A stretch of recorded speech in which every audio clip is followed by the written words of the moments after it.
Fear. Number 7.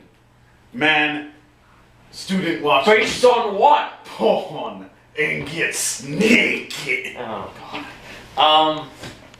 Okay. So Oh boy. after the last 3 shorter videos where we braved the snow hell, now it's time For the Snyder hell. not the Snyder Cut, not yet. By the time I have to preface that because by the time this is uploaded, the Snyder Cut will definitely already be out. Definitely. But we're recording it before it's It'll be out for so long that it'll be old news. I know. I hope not. Hopefully I can keep up with this.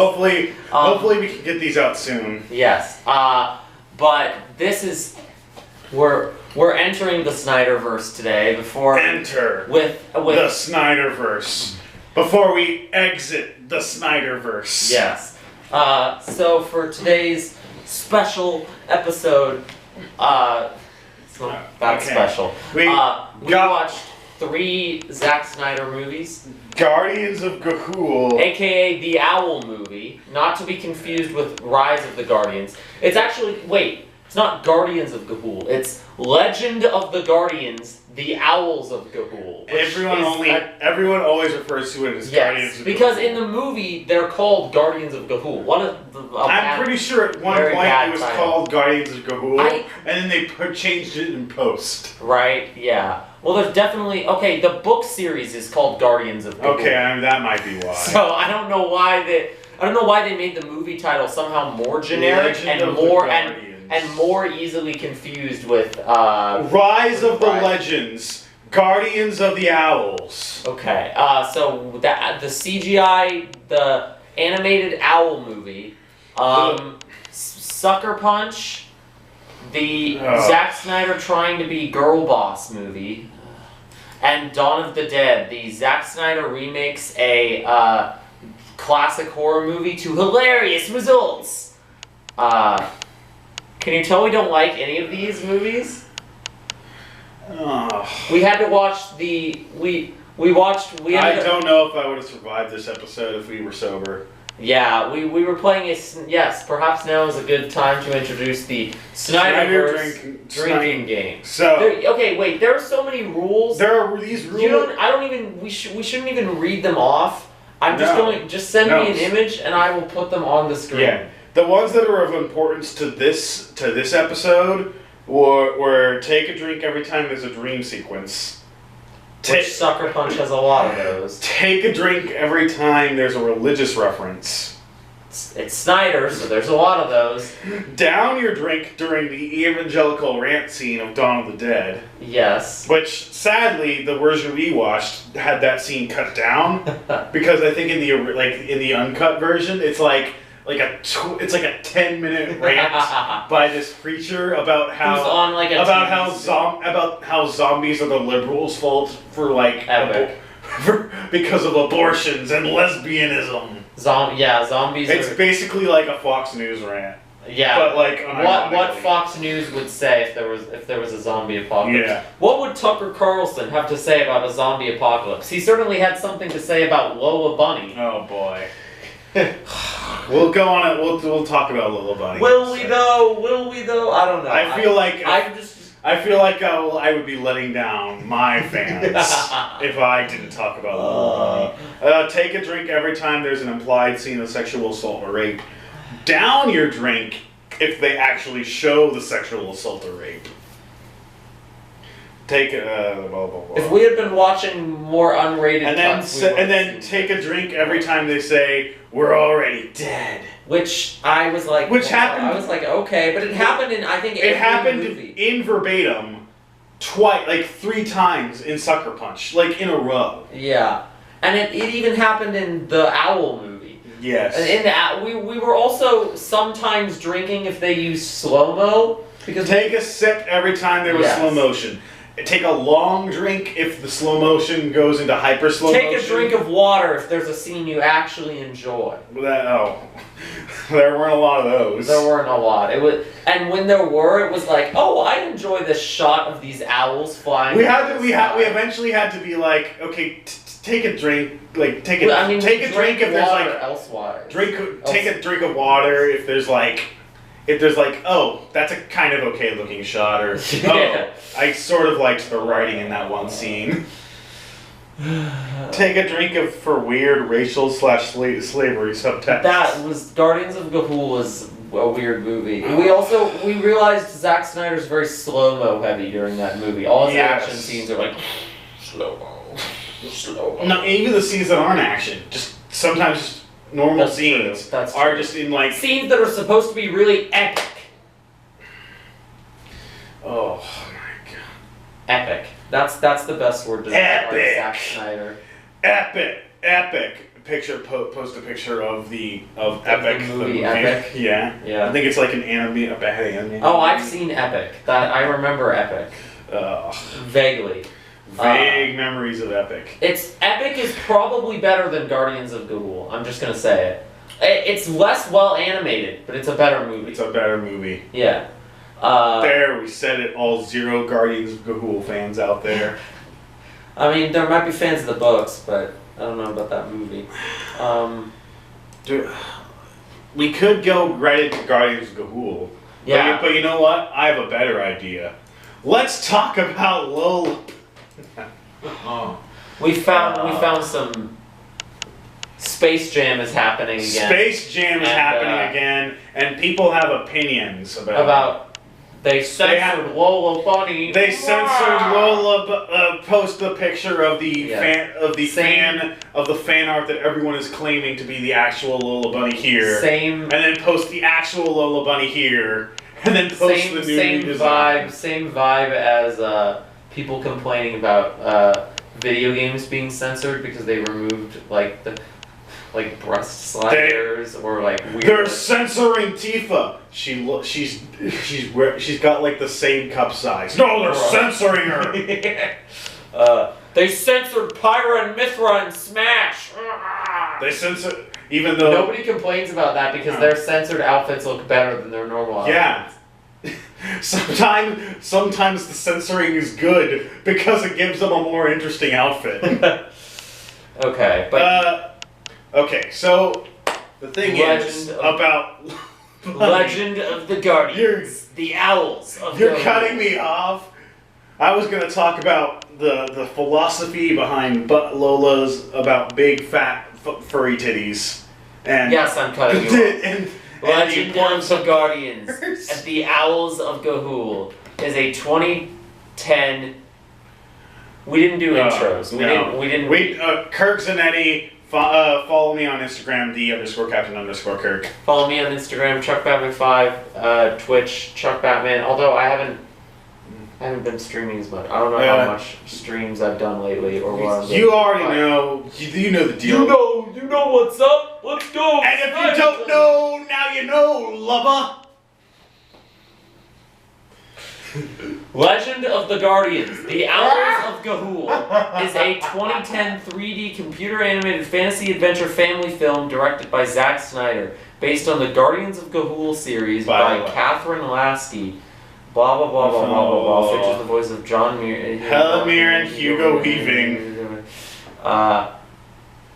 The film was produced and developed following their success by Village Roadshow Pictures and Animal, following their success with the 2006 film Happy Feet. Oh no! You know, this being by the Happy Feet people makes so much sense. The birds, the weird dark tone, but also the weird dark tone, but still being very much a dumb kids movie. Yeah.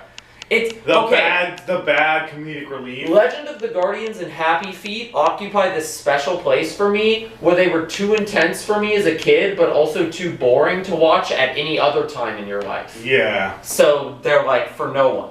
They were. I remember watching them as a kid, and I think I was just at that age where I was starting to realize, comedic relief can be bad.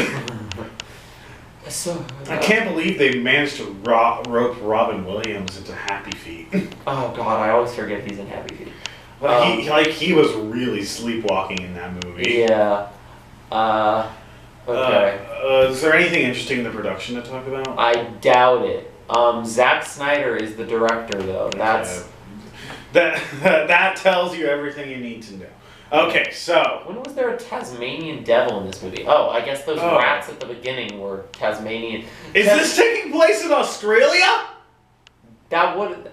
I feel like that would make a certain amount of sense. Didn't the owls all vaguely have vaguely accents, like Australian accents? No. They had if they had any accents, they had British accents. Yeah, I guess you're right. Yeah, okay. Okay. Guardians of Ga'Hoole. Legend of the Guardians, the Owls of Ga'Hoole. Okay, so this movie starts. Okay, so this movie is. Owl movie. Review over now. Okay. It starts with two brothers learning how to fly. Owl brothers learning how to fly. They look like they're fully grown adults, but then we see in other shots they're half the size. The scaling in this movie is so bad. It's on the level of Cats 2019. Yeah. Not in terms of CGI, level of CGI, but definitely in terms of fucked up scaling. Yeah. Because these owls grow and shrink in size, seemingly within the same shot. Yeah. So there's the two brother owls, and they're learning to fly, and the edgy dark-haired one is I like how this poster for the movie doesn't have the edgy dark-haired one, but it does have his dumb little sister. That only exists as a plot device? That complete non-entity? Yeah. So there's the dark-haired, edgy brother who's who can't fly. Dreams are for pussies, but can't fly well. And then there's the good light-skinned brother, light-feathered brother, who is I have dreams, and they are told. We're already getting into the Aryan racial subtext. They're told these childhood stories of the Guardians of Ga'Hoole, and he's like, they're real. I'm dreaming about them, and his brother's like, they're not real. But then his brother has this he can't fly as well, and so this is a plot line for. And then they have a little mini competition. Yeah, and then they have a spat that leads to them both falling out of the tree. No. First, we have to see her. The scene where his sister pukes up a food pellet, so then they can establish that the owls in the slave camp later eat other people's food pellets. This is a tonal mess of a. I love how even in these first few scenes, she looks like she's constantly traumatized. Yeah. She has gigantic deer in headlight eyes. Face with scraggly hair. It's scraggly feathers. It's supposed to be hair. These are just supposed to be humans, but they're owls. We know they're owls. We know they're actually owl movie. Owl.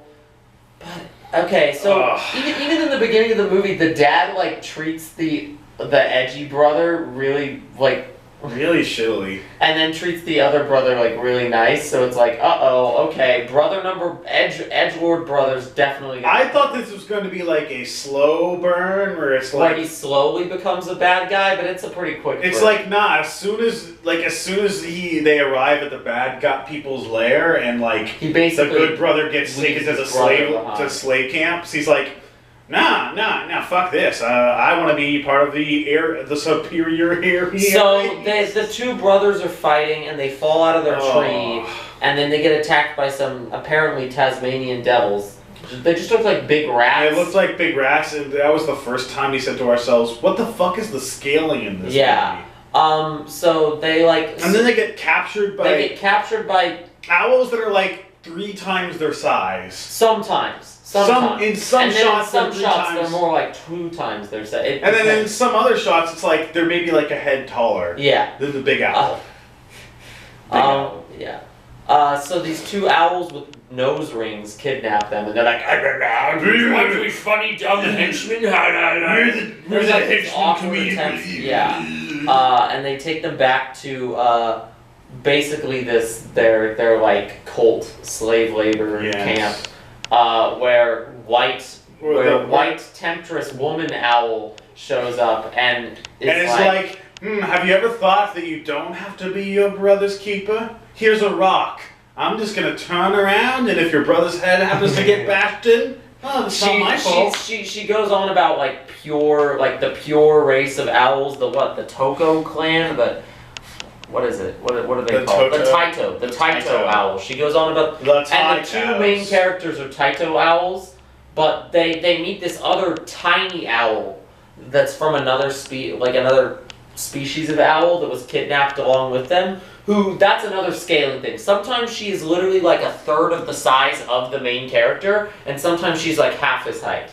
And sometimes, and like then there's like, and that makes it even weirder when we get characters that are like twice the size of the main character. So she's like she looks like an infant or something. I feel like none of the other owls are as small as her. No, like there are other small breeds of owl. But they're all bigger than her. They're very willing to like change the size of characters based on what would look like the best in the scene. Yeah. They're like also like the female designs, like the female owls are very gendered owls. Gendered owls. Gendered owls. So and it's not gendered in how it actually is gendered. Temptress owl. Temptress owl seduces the pure race of Taitos, and then the main character's like what the fuck? No. Mainly, and so him and the small girl get taken to the slave camp, and he goes, brother, will you stand up for us? And the brother's like, well, I don't know what you're talking about. I'm no brother. So Edgeworth brother's now gonna go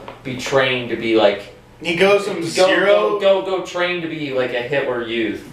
Oh my god, this goes like this. The pacing in this section specifically is absurd because like.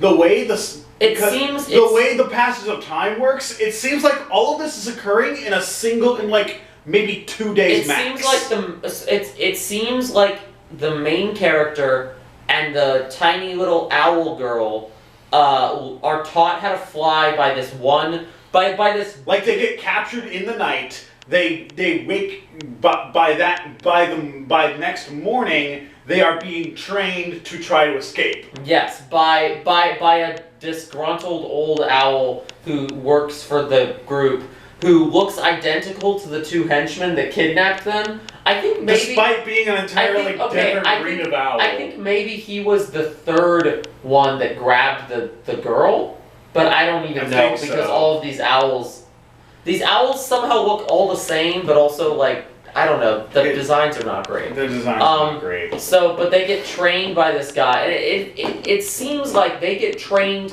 to fly and escape within a day, and at the same time, the edgy brother gets what's his name? It's Soren is the like good Soren brother, and Clud. Clud is the Clud gets trained red pilled within a single day. Yes, he gets trained how to fly. He goes from being just kind of a dick to like, oh no, actually I'd gladly abandon my family to support. Yes, to become part of the superior. And he quit like within a day. He like learns how to fly well enough to get special attention from the white woman owl. Like these were owls that the previous night could barely even land on a tree branch. Yes, and now they're flying around, and I definitely feel like in the book they had to have been stuck in the slave camp for a while, long enough to actually learn how to fly. But the pacing of the movie is so awkward, and Zack Snyder has no idea how to do show passage of time. There is no connective tissue between the set pieces. It's just set piece, like a single shot of them flying, set piece, a single shot of them flying. Well, sometimes we don't even get the single shot of them flying. Later in the movie, they fly off into the ocean, and then and then it hard cuts into them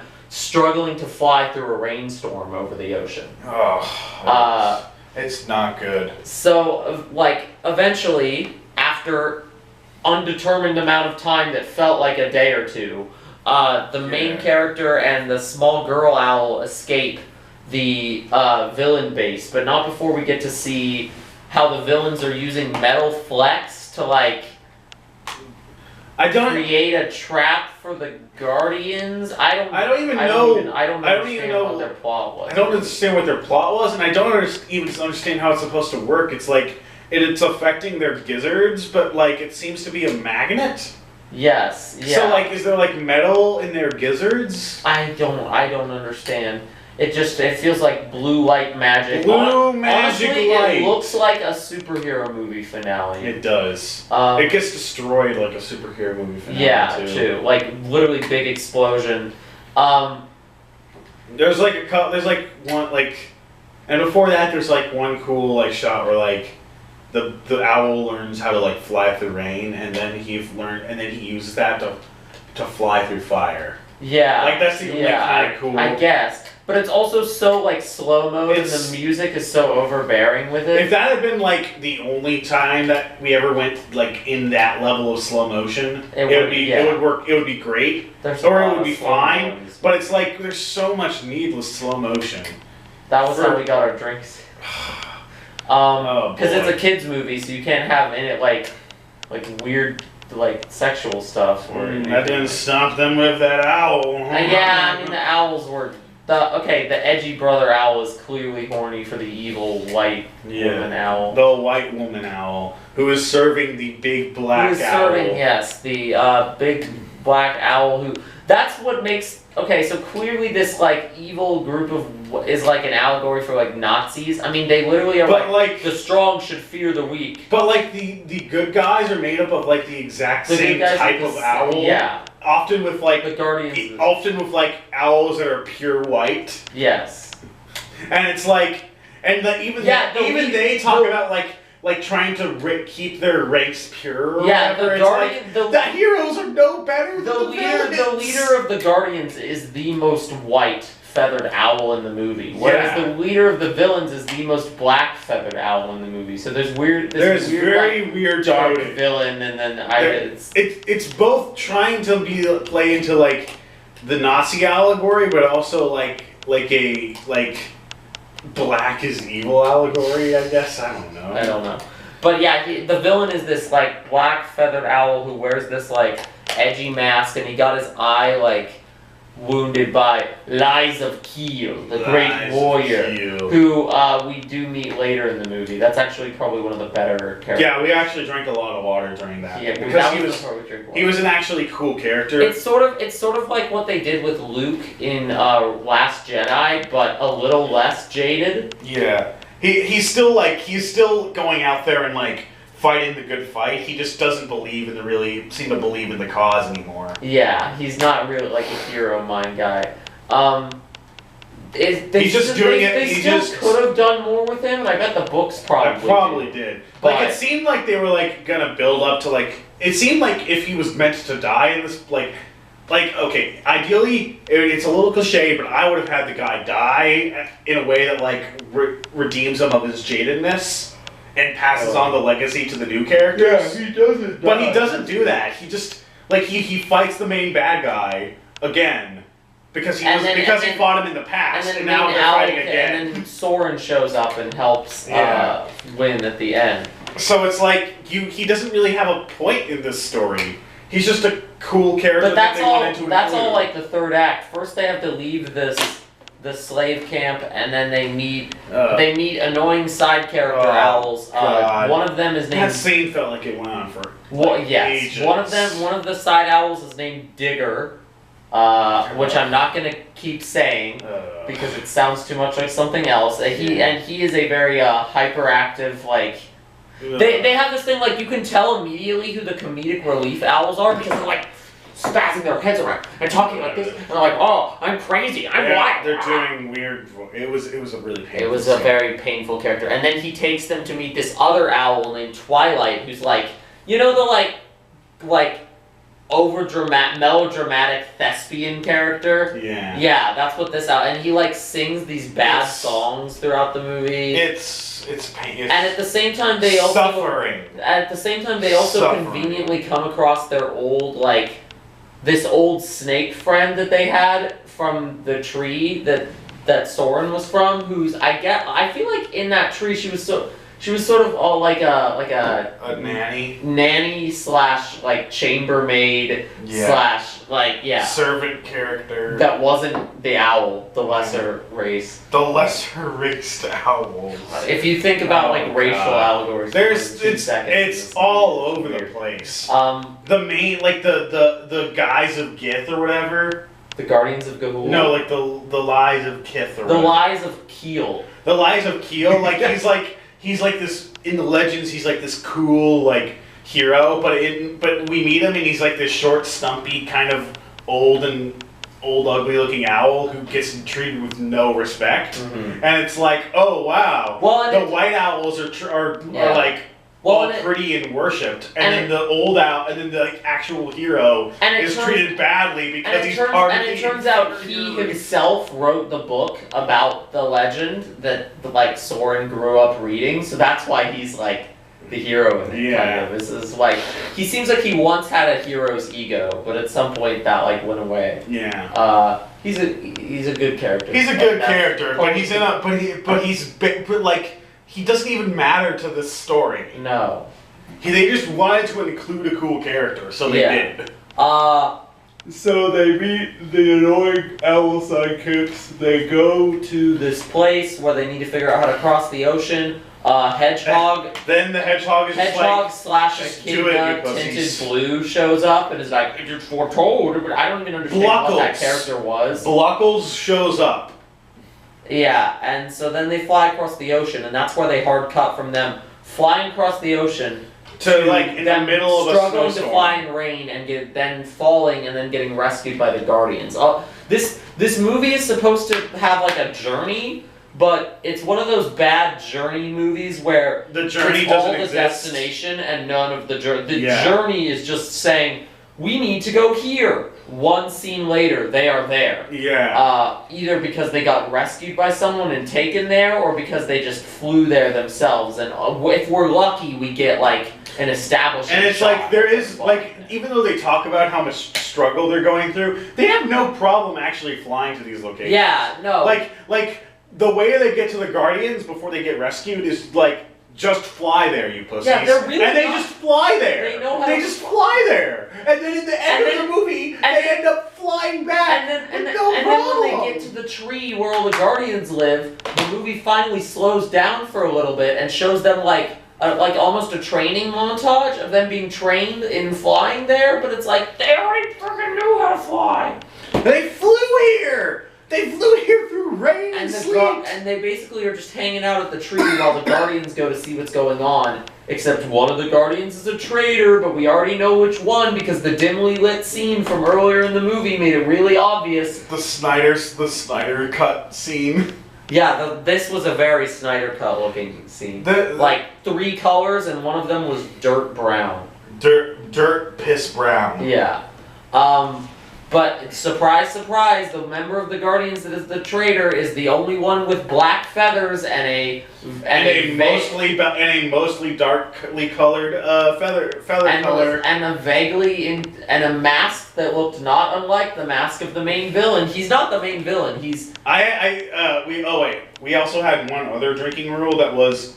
We had like a couple of other special drinking rules. It's like, drink if something from another Snyder movie happens in this one. And one of them was, down your drink if the Spartans show up for no reason. Well, guess what fucking happens in this movie? Wait, what? No, they didn't.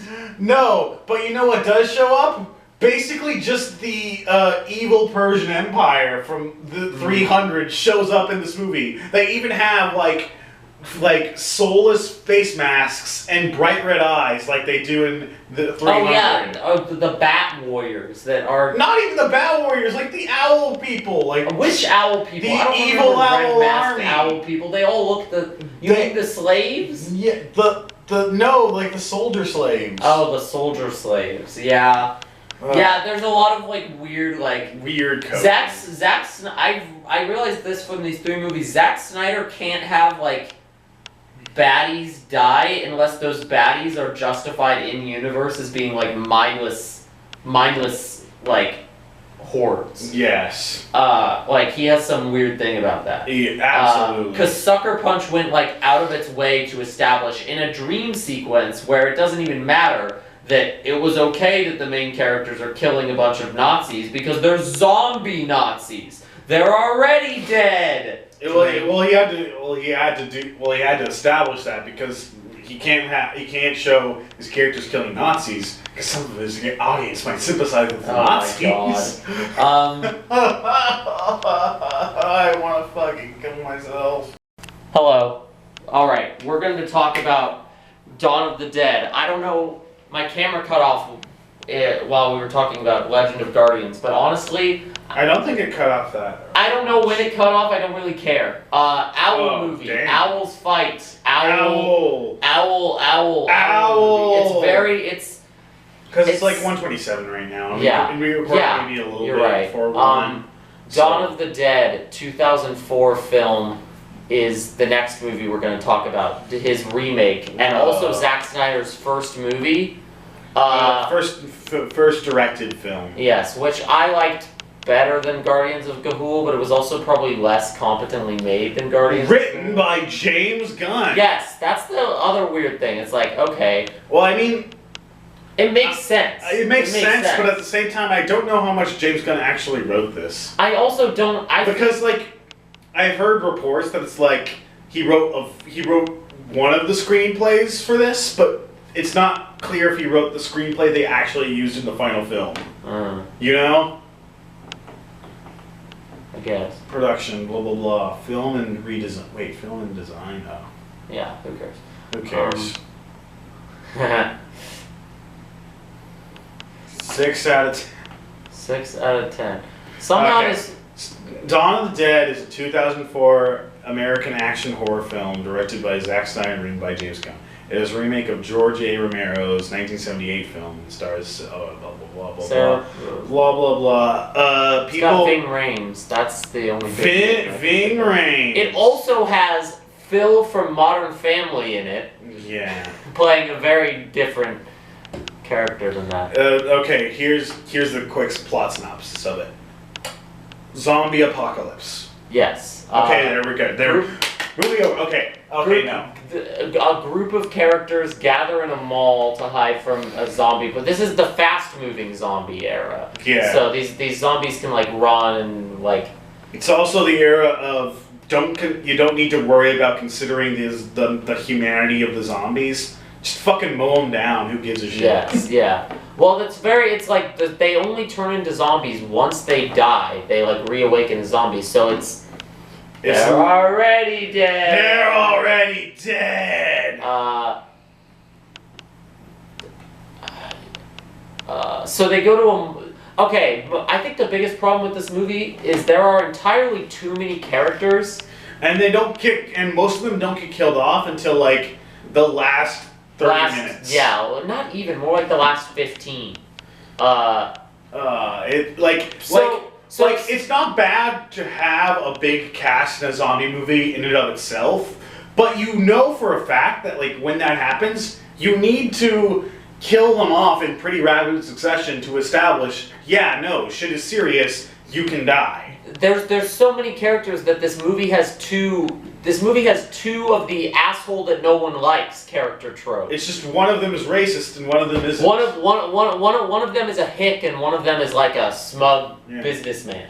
Well, and you're supposed to sympathize with one, but not the other. I feel like you're supposed to like the racist hick more. Yeah. But the other one is played by Phil from Modern Family. And he's a much more charismatic actor. Even though he's playing an asshole, he's so likable. Yeah. That he ends up being more likable than a lot of the like asshole characters. Than a lot of the not asshole characters. And then everyone else in the cast is just like completely one note and unremarkable. The movie starts out from the perspective of this nurse woman who is ostensibly the main character, but she gets so lost in the crowd. And she has so little to do throughout the movie. Yeah. Calling her the main character is incredibly generous. She is the point of view character at best. Yeah, and I think it's fine. It's fine for a movie like this to not have a main character. But you at least need to make the characters likable enough that you care when they die. Yeah. And that. Spoilers, that doesn't really happen. She wakes up in the zombie apocalypse. She meets a group consisting of a white dude. She meets Ving Rhames' cop. Then they meet a group consisting of a white dude. You can tell that this is trying to be like the anti-Romero film because the cops are portrayed as good in this. She meets Ving Rhames' cop. And then they meet a group consisting of a white dude, a black dude who the subtitles identified as Man Number 2. I'm not sure if I am amazed he survived. I think he was named Andre. Survived for a while. Yeah, it might have been on. That's what I mean. These are the type of characters that you. I think someone dropped something off. And then that. So you meet. And then that character has a pregnant wife. Yeah.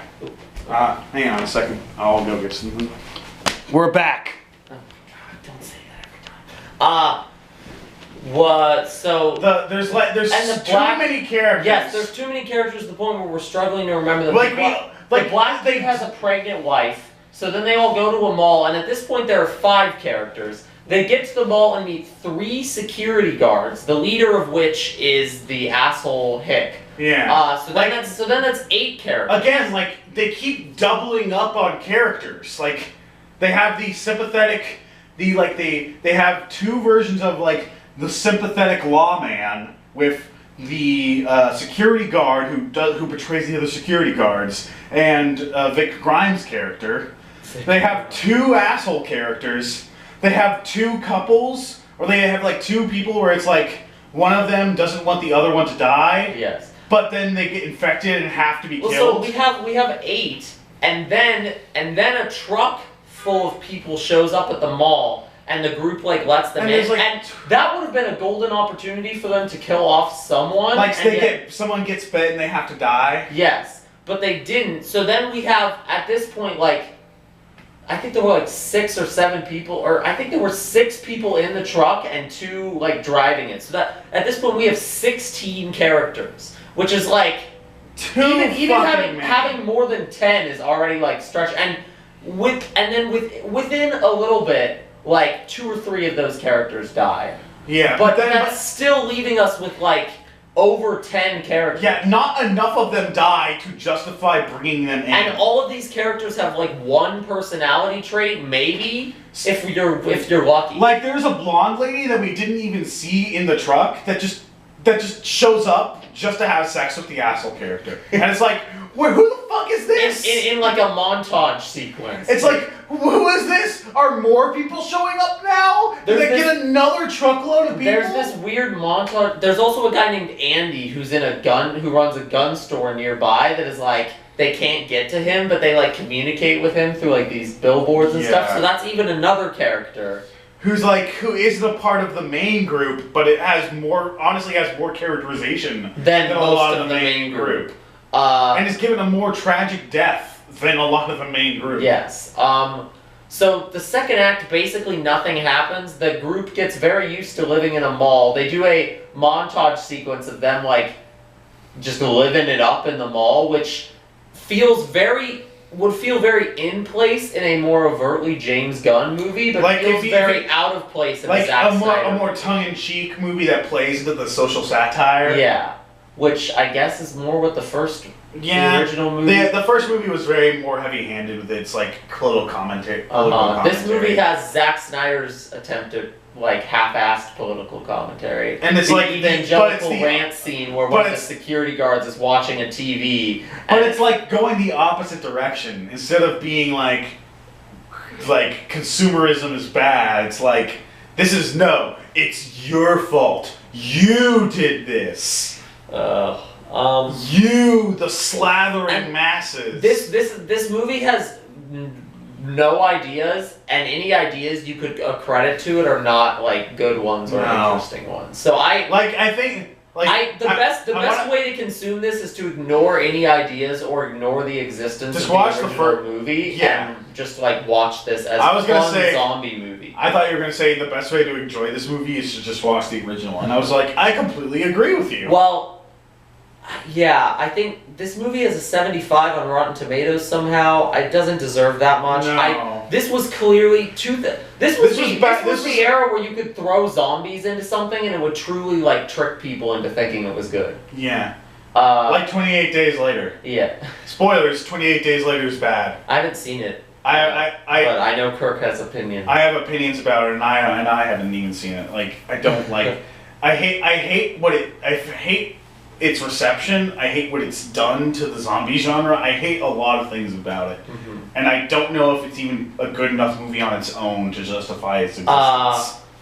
But this movie, even if you try to watch Dawn of the Dead... Every time I've tried to watch it, I've, like, turned it off. Oh, dang.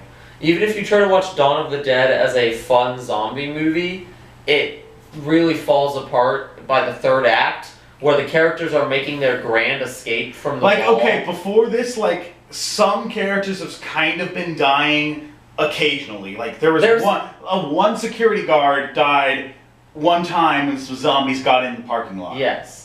And then an old fat lady died, and they had to put down her and then her son, who got like infected. Yeah, there's a subplot where the black dude from early on in the movie, Andre, who has the pregnant wife, or his wife is pregnant. This takes up so much time. Yes, it does, and it goes exactly where you would expect it to go. Like, I was making bets. What's the bet that the wife turns into a zombie and eats the baby? What's the bet that the baby is a zombie? You know, like, yeah. What is the bet for any of these things? So the wife is like has a bite. And they keep coming back to this, and it's like... We know... You can tell Zack Snyder thought this was a very interesting storyline to focus on. Yeah. This is the birth of grimdark Zack Snyder. Yes, where he has to tie down the pregnant wife, and then she dies before childbirth, and then the baby, she gives birth, and then this old woman shows up and is like, what the hell? She's turned, and she pulls a gun on... pregnant woman who's already zombie at this point, tied down, and the black dude gets mad and is like, "You're trying to kill my wife," and he shoots the old lady. The old lady shoots him. Like, did you not see this happening, dude? Also, they really had the black dude like shoot somebody. Yes. I think he might have turned his gun sideways. I also feel like this is weird in that I feel like more humans kill. Humans? There's more humans killing other humans than zombies killing other humans. And not like in but not in a like this is a commentary on the evils of humanity. It's more like they're just that incompetent. Yes. It's. I think I'm gonna go on a brief tangent. Like, I've seen clips from the original movie, and I think it's very telling that like in the original movie they make you try to like sympathize with like the infected and the zombie, where it's like. They're barely even they barely even resemble humanity anymore, but they're still clearly identifiably human, and how like sad it is that they have become like this. And in the new movie, they make you sympathize with the people killing the zombies. This movie tries to do like the sympathetic like. There's this dilemma over what to do about this guy they let in. But then like in the next, But once that guy dies and then gets turned into a zombie and then gets killed again, they forget about it. Yeah, none of them have like any remorse killing other zombies. Yeah, even the zombies of their friends. Yeah, like it's pretty. They kind of abandon this. Like, the tragedy of having to kill a zombie. Like, I think the movie loses much of a coherent plot after Act 1. Yeah. They get to the mall, and then it's like, here's characters. And then the instant they leave the mall, it just becomes a complete mess. Oh, also the pregnant woman's baby is a zombie. I don't know if we mentioned that, but yes. And then they like, have to kill it's like, so dark, so sad, but it's like, basically after that scene, they leave. Yeah, we get to the third act. And I'm pretty sure they were already preparing to leave before that point. Andy dies because they try to deliver him food with a dog because the zombies aren't interested in infecting the dog. But then the zombies crawl in through again. These characters get more people killed than the zombies do. At least in this case, they were like actually trying to help, and it just backfired. But then they go over there to try to like. But then the redhead girl, who's a nothing burger character, whose only personality trait is being in love with the dog that they found, goes over to that place in a bus to try to rescue the dog. So then they have to rescue her. Somehow they didn't use that opportunity to kill her off. I don't think they didn't. They didn't kill her. Kill anyone who was saving her off. They didn't kill her off because they had this dumb dumb romance between her and the good guy security guard. It's generous to even call it. Yeah, it's like they're seen together in scenes, and he's nice to her like once, and she smiles at him, and then they show them together in shots throughout the movie. Yeah. Like, and they also in like an hour and 10 minutes in the film try to set up a romance between the nurse girl and the white dude from the beginning of the movie that was with them when they first went to the mall. And like generic, did he? I can't even remember if he has a name. He was such a non-entity. Yeah. Like, he was the most non-entity of them all. Yes, he was truly like a boring white man. His entire character could have been done by the nurse character, because his only thing was saying you needed to kill the infected, but not having the strength to do it himself. So then they make their daring escape. People start dying. The movie realizes they haven't killed enough characters, so they do this particularly egregious shot where there's a zombie that's attached itself to the back of their truck. Old man grabs chainsaw to go, cut down the zombie. He doesn't even, open up the truck to cut down the zombie. He just turns on the chainsaw. Somehow, okay, stand up. I have to demonstrate. So I'm standing Kirk's I'm the girl over here. Kirk's over there, and I'm here, and he activates the chainsaw, and he goes whoa, I don't know how to use the chainsaw, and he goes all the way over here, this whole table lift. It's absurd. And kills the second blonde girl who had literally no character. I don't think she said a single line. And this old man also had no character. These were literally just two characters that they're oh shit, we forgot to kill them off earlier, so let's just have him accidentally kill her with a chainsaw. Yeah. For no reason. And then he dies. He dies when the truck crashes. Yeah. So he doesn't even die on they're just oh shit, we have too many characters. Kill them off. And then the rich asshole dies by turning into a zombie and getting shot in the head. The quote unquote noble asshole dies, sacrificing himself to stop the zombie horde. It didn't even seem like he wasn't actively trying to sacrifice himself. He just kind of got stuck in the truck while the rest of them were running away and was well, I guess I'll take as many of them out as I can. Yeah. What a hero. And then the generic white guy.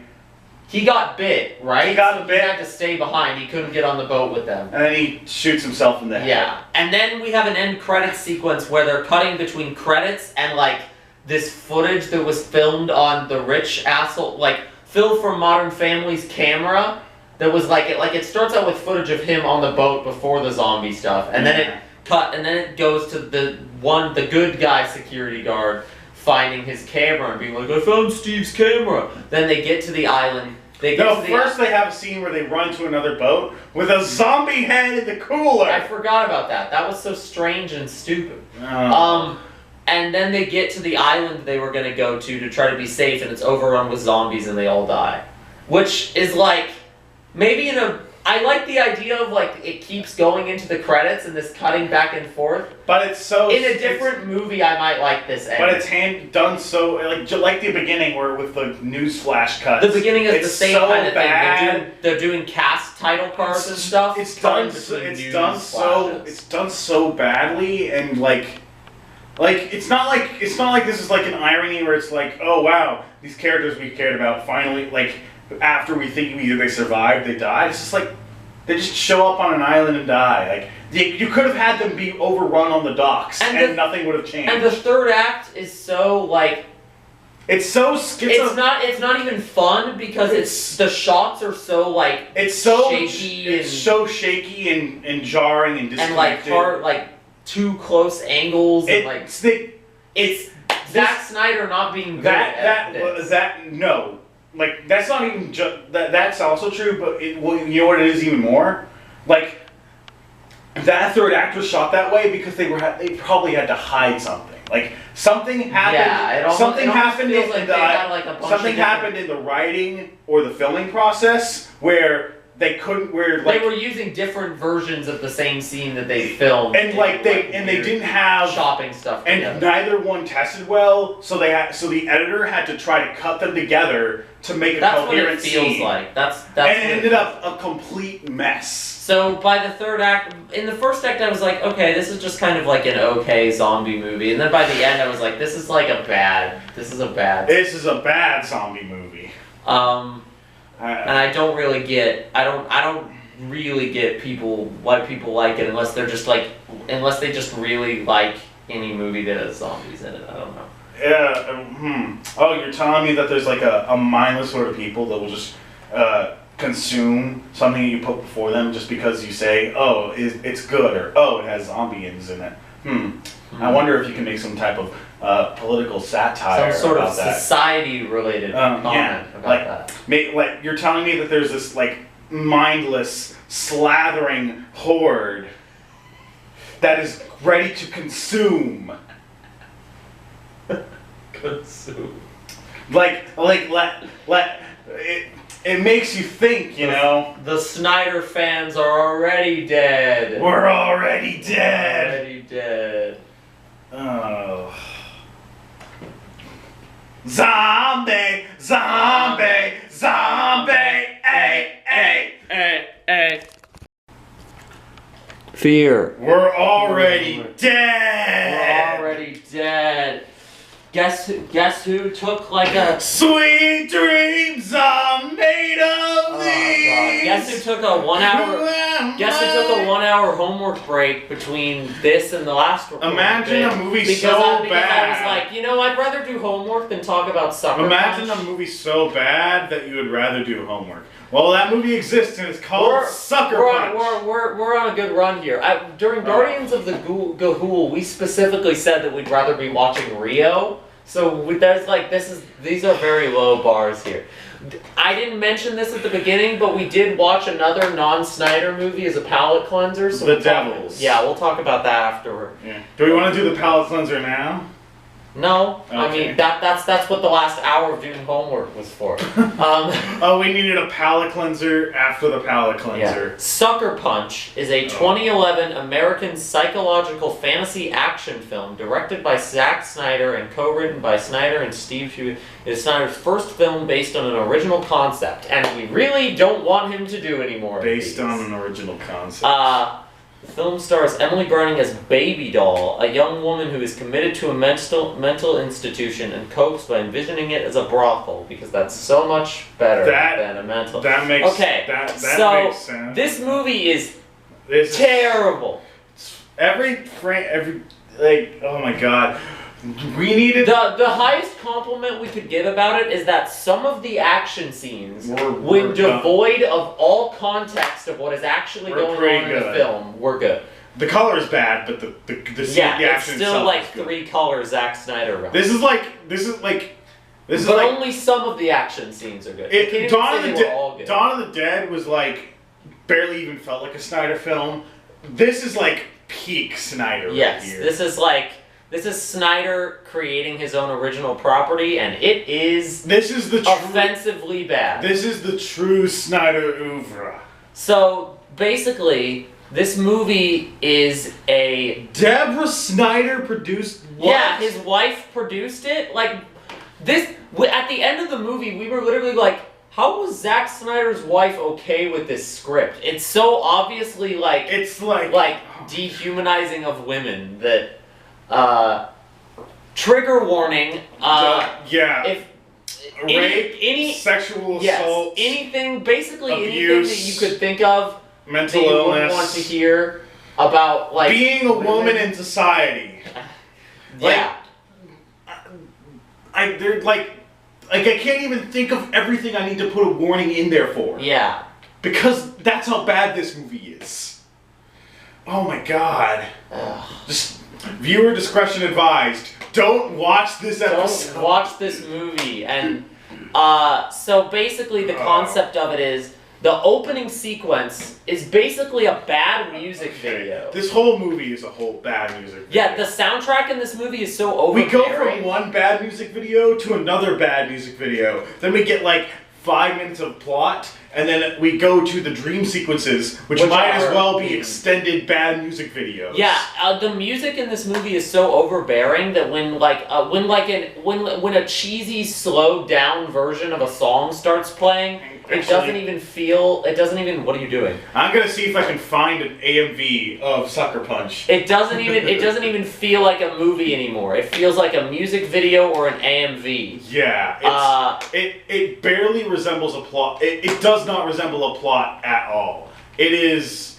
Okay, actually, you playing an AMV is probably a bad idea. No, I'm just gonna see if I can find one. Okay, because the camera is on top of your speaker. It would probably like fall over if we did that. Yeah, but like, we're not joking when we say this has less plot than an AMV. The opening 3 minutes of the movie are sweet. Our sweet dreams are made of these. A slow like melodramatic version. This is like the third version of this that Snyder has used. Dreams are made of these, played over a scene where woman dies, man upset about it, man goes to probably rape or assault daughter resists, he goes to other daughter sneaks up behind him with a gun, tries to shoot him, or I don't know exactly what happened, but she ends up shooting her sister really instead, and then she gets committed to a mental asylum. You don't even see the bullet hit her, because, like...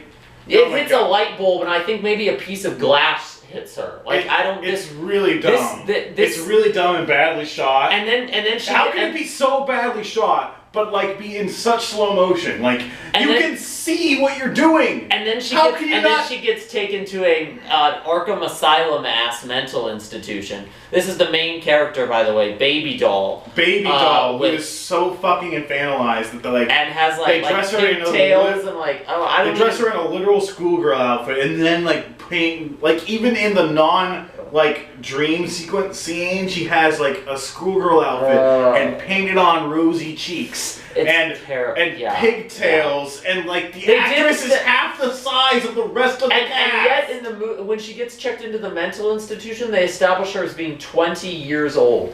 Oh my god. Wait, okay, I mean, on the one hand, I'm like, for once, you didn't make the over-sexualized character like a teenager, so, Good on, you're better than most anime, I almost feel but what the fuck? That almost feels like a detail included specifically because his wife or somebody was like, hey, this is fucked up, and so he made sure to point out that she wasn't a child. It was despite the movie treating her like there a are... child. Oh boy. Corn feet Skrillex, get up Sucker Punch. I don't want to look at these images of like every Sucker one of Punch these is shots bad. anymore. Oh boy, it gets Believer. worse. What Believer? That's like a recent song. Why are people still thinking about this movie? I don't know. I guess the same reason we're talking about it. It's really bad. So when they're taking her to the mental asylum, I'm like, man, I don't think I've ever not wanted to watch the rest of a movie more than after watching the first 5 minutes. Like, and it only gets worse from there. I think I understand what they were trying to do. Like, they're trying to tell this really uncomfortable, like, story about like the... I guess. But it's also trying to be a girl boss movie at the same time. And so, like, those two stories, like, they don't line up. And it takes first of all, it takes a woman writing this and to like know who's lived and know these experiences. Maybe second of all, it takes a story could be competent if a woman was writing it. And it takes like an exceptional writer to make those stories work together. But they don't work together. So what we it's have... It's a story about a girl's exploitation, but it's also framed as like, yeah, girl boss, so she's taking back her narrative. What we have here is we have two separate realities established. There's like three. Well, okay. There's We're two not separate talking about the dream realities. sequences yet. We're not talking about the dream sequences yet. The The reality where she's a patient in a mental asylum and everyone else there are patients in this mental asylum where it's implied that they get like abused and stuff. And then the other plot line where she and all the other female characters are dancers in a brothel, both of which are equally, like, bad and, like... You don't need it. Like, why is her fantasy just as bad as her reality? Okay, and in the beginning they established these as two separate realities, but through the rest of the movie, they don't... It's not like they treat them like two separate realities, they treat them like the same thing.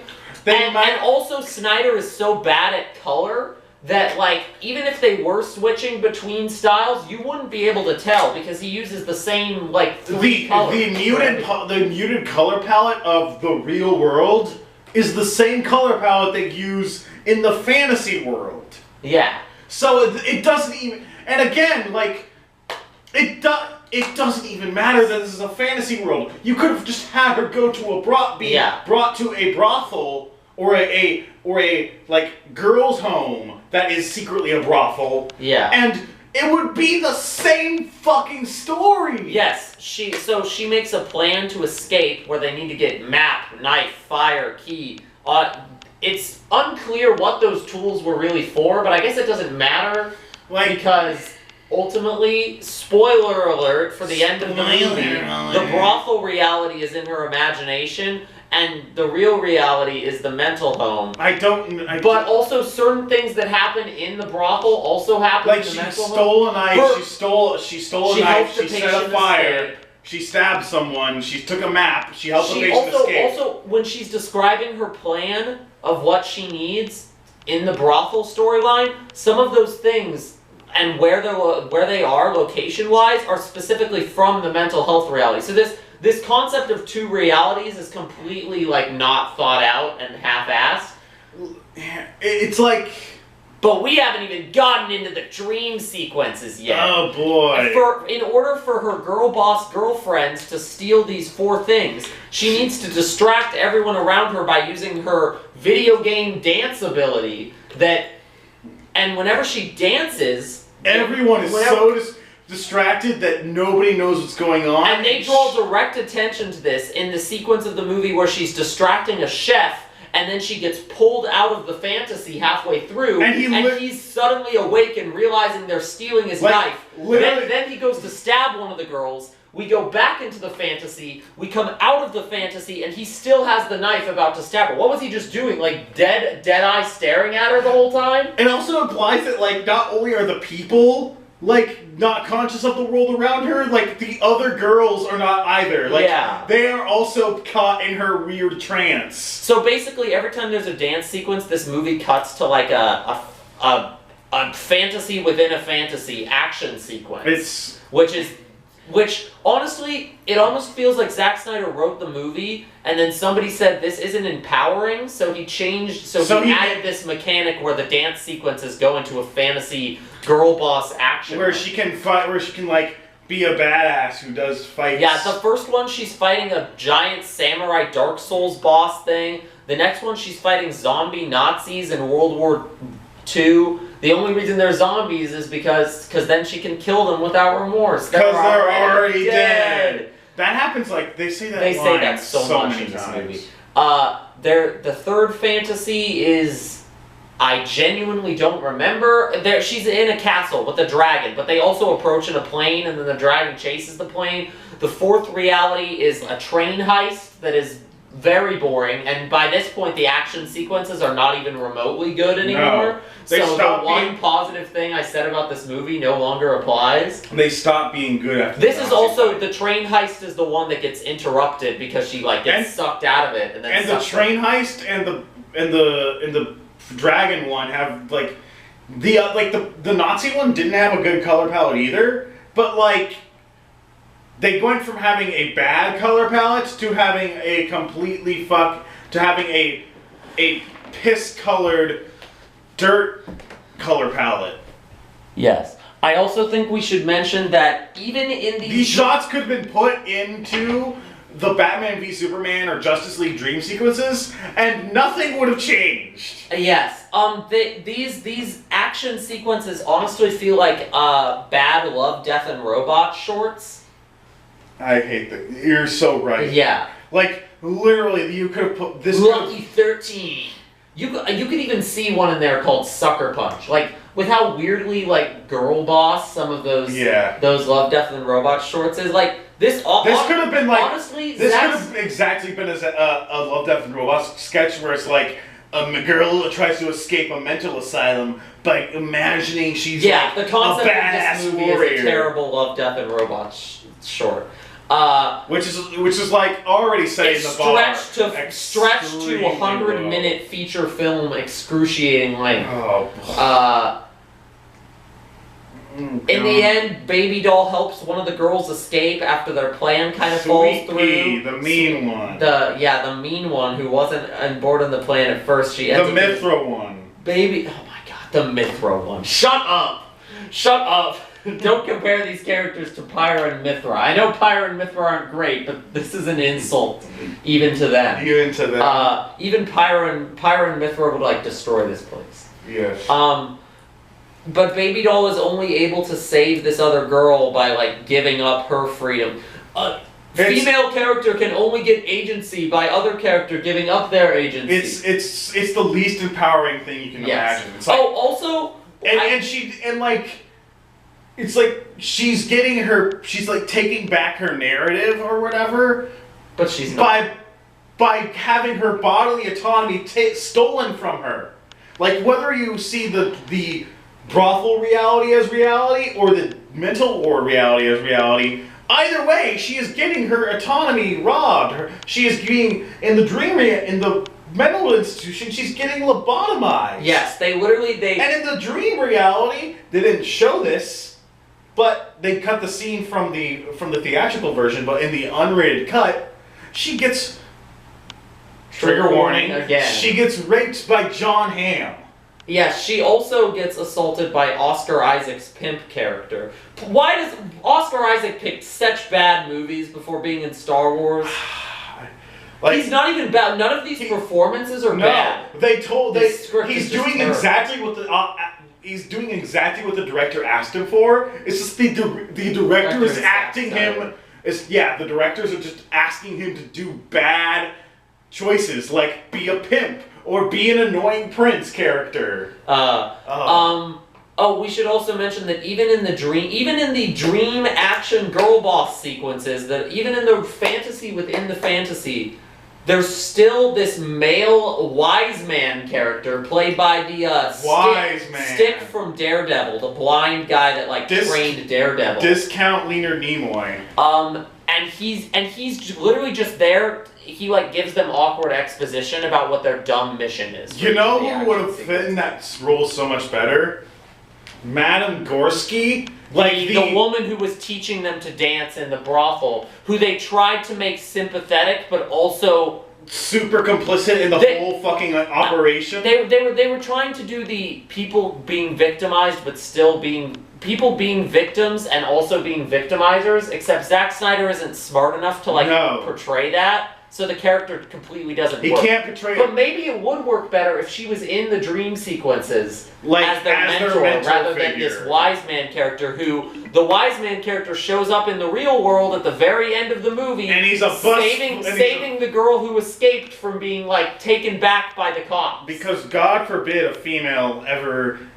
save another female. No, a man has to do that God forbid the female characters actually have any agency in this movie. No. You can't tell this movie is very, very bad. Their agency is just there to give the men agency to save them. Mm-hmm. Like how all of the doctors at the end, after they lobotomized Baby Doll, are like, "Did you see the way she looked at me?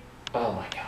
I can't do this again. Not again. I'm not doing this anymore." Yeah, they try to humanize them all at the end, including Oscar. The system fixes itself. It's not the system that's bad, just the people who operate it. If you watched this movie 10 years ago and enjoyed it, oh my god, this movie's actually it came out March of 2011. We're almost on its 10 year. The 10 year We're right around its 10 year anniversary. If you liked this movie when you saw it 10 years ago, watch it again. No. You were probably just horny or... You were horny. You were wrong. You were horny or stupid. You were wrong.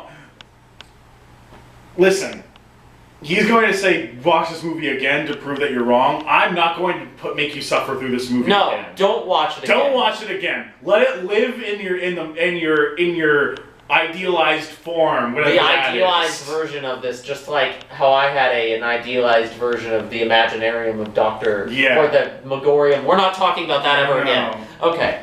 This has strong Imaginarium of Dr. The aesthetic of it is pretty, I compared it to Series of Unfortunate Events, but without any of the charm, wit, Fun or fact, like prestige. the main actress in this was also the girl in Violet in the Series of Unfortunate Events movie.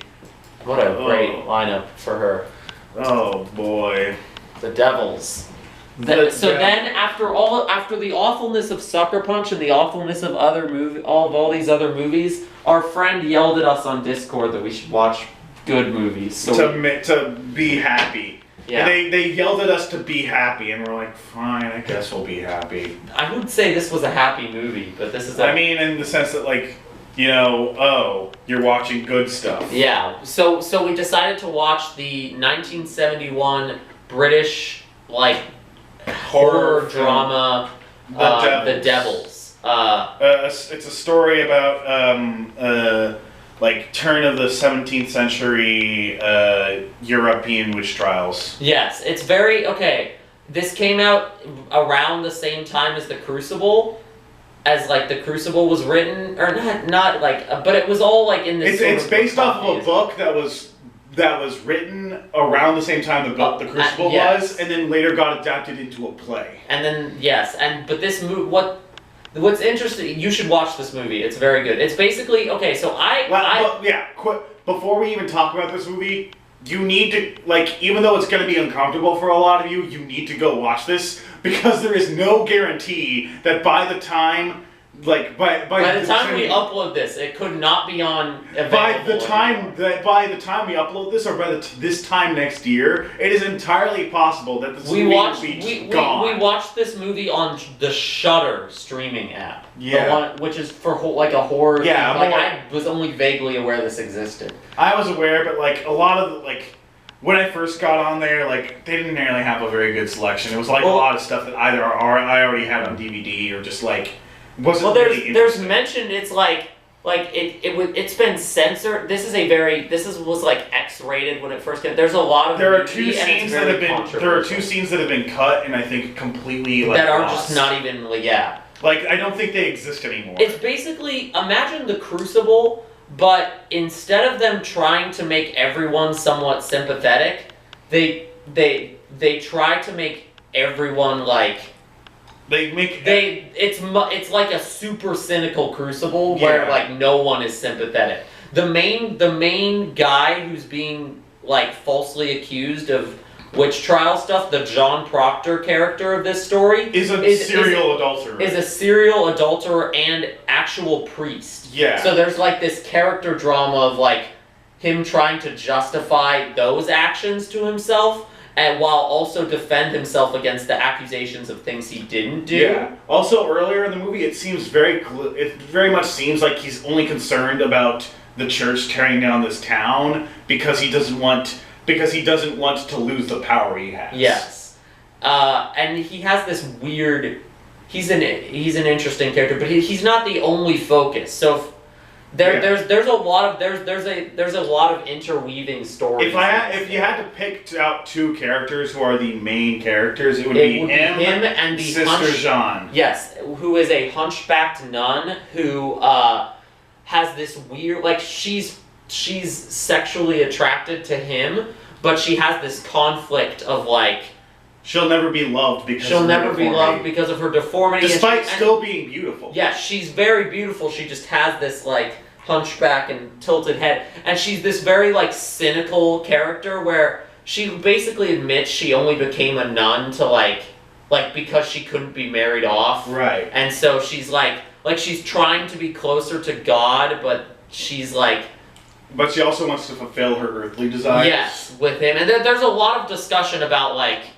Morality, like sexual morality. Yeah. But not in a preachy, like, it should be this way, or it should... It lets you come to your own conclusion. Yeah, it's not preachy in either direction. It's not like, how dare you have premarital sex? And it's also not like, hey man, open love, free peace, whatever. It lets you come to your own. It presents you a story of like fucked up people trying to figure out what they're doing and people trying to take control of those. I also love their portrayal of like the system, the church system, the political system. It's like it's Monty Python, but not funny. It's satirical and like it is comedic. It has comedic elements, but they're all in service to show how fucked up the system is. And how the king Louis XIV is going around shooting Protestants who are dressed up as crows. Yes, there's a sequence where we cut back and forth between Grandier, the priest, the main character, one of the main characters, and we cut between him and Cardinal Richelieu talking to the king about Grandier's request to not have his town torn down. Right. And then at the end of King Louis is like shooting. King Louis has this ridiculous like hat, this very cartoonish costume. Yeah. And we see him shooting at things as he's talking with this like comedically long gun. Yeah. And then at the end of the scene, we see what he's doing, and they're like releasing people like Protestants dressed up as crows. Then those people run around panicked until he shoots them. Yeah. So it's like if it was in Monty Python, it would be a purely comedic bit. Yeah. But in this darker story, it's like it's dark comedy. There's a lot of dark comedy in the way that they portray the systems. The beginning of the movie, this town has recently had a plague outbreak, and there's plague bodies everywhere. They unironically have that "bring out your dead" line. Yeah. There's a lot, and this does predate Monty Python and the Holy Grail by a few years. So. I don't know if this predates the entirety of Monty Python, but it definitely predates Holy Grail. Yeah. So there's a lot of very interesting, like it's like Monty Python and the Holy Grail, but if you actually like seriously examined the problems with that society. Like, the problems of feudalism and living in a heavily Christianized monarchy. And it's, like, I don't want to spoil too much, but I also like, because like this is I think this movie is best experienced not knowing much going in. Yes. But just like it's like they don't hold back. No, they hold nothing back, despite this technically being the censored version. Yeah. Well, even this censored version is just like the writer and director Ken Russell was truly just like the first studio he took this movie to, it's not even necessarily anti-religion. But he just has very strong opinions about the whole thing. It's just very we're going to like examine every piece of this time period, and I love that it's in like Europe and not just in the tired like Salem setting. Like there are other places witch trials happen. Yeah, and arguably Salem got off better than most. Yeah, like this is. Like, the witch trials in Europe were far more deadly. There's something in here with reception where I like him saying something like, he said something like to his critics like, read up on the actual history of it, it's more fucked up than what I'm showing. This is even this movie is still the tame version of what actually happened in reality. It was being a woman in Europe was hard, y'all. Yeah, and but it's like it came out really before, like 1971 is kind of before like cynicism and like really harsh movies. Like if this had come out if this had come out at the end of the 70s, I think it would have been a big hit. But the way it was released, it's been censored. Many countries in Finland, it was banned until like the 2000s. So like this is a very. It has been on in the UK and the US. It's been released and unreleased like on and off for basically since it first came out. Yeah, it's also one of those movies where like there is a focused narrative, but it really is just about showing you how fucked up this whole system is. I feel like every criticism that I've ever heard about The Crucible, because I acted in The Crucible when I was a few years ago, and it was like I think The Crucible's fine, but it's one of Arthur Miller's like weakest plays, and also one of his most overperformed plays. Yeah. This is basically any complaint you might have about The Crucible. I feel like this movie like addresses and does better. Yeah. It's unafraid to go to very dark places. Mm-hmm.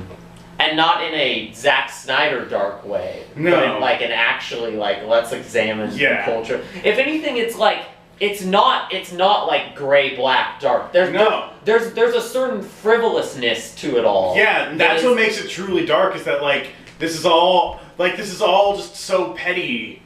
Like all of this terribleness is happening for the most petty of reasons. Mm-hmm. Meet the Feebles wishes it could be like this. Unfortunately, it's more like this movie, Sucker Punch, which we are now going to exercise on the FEAR podcast. The FEAR podcast. Yeah, watch The Devils. It's really good, and it's not Don't watch anything by Zack Snyder. Despite the title, it is not the movie we are going to exercise because The Devils is like good. If it was less extreme in its like vulgarity, it wouldn't work as well. Oh, it broke. What? Oh, the light isn't working? Yeah. Oh well. Shoot. Okay, well. Sucker Punch. Sucker Punch doesn't get the benefit of the lit up lightsaber. No, you do not deserve the lit up lightsaber. You're gonna be destroyed in the light.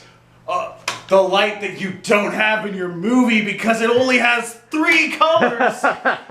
Dull gray and piss yellow brown. You filthy, wretched disgrace of a movie. You faux progressive, bad, anti-woke, anti-girl boss narrative. You disgusting purveyor of rot and filth and disease. You are possessed by a devil, and that devil's name is Zack Snyder. What do you have to say before I strike you down? I'm already dead! Avast ye! Fear!